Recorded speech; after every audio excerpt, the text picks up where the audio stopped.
బషీరాబాద్లో నిజాం కళాశాల రహదారిపై విద్యార్థులు ఆందోళనకు దిగారు. నిజాం కళాశాల వసతి గృహం తెరిపించాలని డిమాండ్ చేస్తూ రోడ్లపై బైఠాయించి విద్యార్థులు నిరసన తెలిపారు. రోడ్లపై ఎక్కడికక్కడే భారీగా వాహనాలు నిలిచిపోయాయి. కాలేజ్ ప్రిన్సిపల్ హాస్టల్ ఫీజు కట్టించుకున్నాడు, కానీ గత 20 రోజులుగా హాస్టల్ మూసివేశారని విద్యార్థులు ఆవేదన వ్యక్తం చేస్తున్నారు.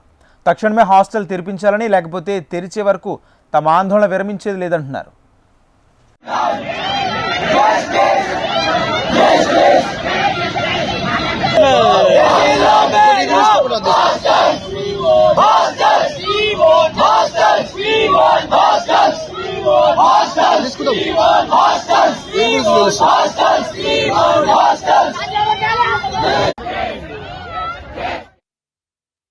రోడ్ ఎక్కడానికి కారణం ఏంటంటే మా అసమర్థమైన ప్రిన్సిపల్ పాలన, ఈ రాష్ట్ర ప్రభుత్వం పాలన.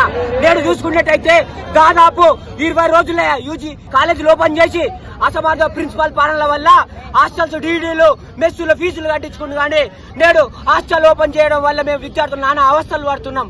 దాదాపు నిజాం కాలేజ్ లో విద్యార్థులు వచ్చేది హాస్టల్స్ ఉండబట్టి ఆ హాస్టల్ ని ఓపెన్ చేయడం వల్ల ఇప్పుడు రాష్ట్ర ప్రభుత్వం కావచ్చు, నిజాం కాలేజ్ మేనేజ్మెంట్ కావచ్చు, ఓపెన్ చేయబోతే అది ఎవరిది అసమర్థత పాలన అంటున్నాం. నేను మేము ప్రశ్నించేది ఒకటి, మా నుంచి ఫీజులు కట్టించుకున్నప్పుడు మా హక్కు అయిన మా హాస్టల్ మాకు ఓపెన్ చేయాలి. ఓపెన్ చేయకుండా నేడు మీరు ఈ రోజు తెరుస్తాం, దాదాపు 20 రోజుల నుంచి డేట్లు పొడిగింపుపోతుంటే కరెక్ట్ సర్కులర్ కూడా ఓపెన్ చేసి ఇంతవరకు విద్యార్థులకు అందించింది లేదు. నేడు చూసుకున్నట్టయితే ప్రిన్సిపాల్ దాదాపు ఆయన ఏసీలలో కూర్చుండు, మేము విద్యార్థులను రోడ్లెక్కి ఎండల్లో దాదాపు మండు టెండల్లో కూర్చున్నాం. మా ప్రాబ్లంలు తీర్చేటోళ్ళు లేరు. రాష్ట్ర ప్రభుత్వం కావచ్చు, హైయర్ ఎడ్యుకేషన్ కావచ్చు, కాలేజ్ మేనేజ్మెంట్ కావచ్చు, ఎవరు దాదాపు మమ్మల్ని ఎవరు పట్టించుకుంటలేరు.